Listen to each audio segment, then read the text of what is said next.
எட்டி தொடும் வயது இது ஒரு வெட்டு கத்தி போலிருக்கும்.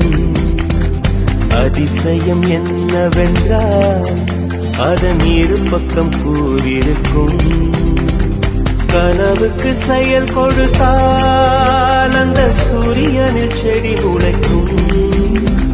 புலன்களை அடக்கி வைத்தால் தினம் புது புது சுகம் கிடைக்கும். காலில் குத்தும் பாணி உங்கேடி என்று காமி பல இன்பம் மல்லி சேர்த்து ஒரு மூட்டை கட்டி வாணி வாணி பளபளக்கிற பகலானி படபடக்கிற அகலானி அனல் அடிக்கிற துகுலானி நகலின் நகலானி மழை அடிக்கிற முகிலானி கிணறு அடிக்கிற திகிலானி மணமணக்கிற அகிலானி முள்ளா மலரானி.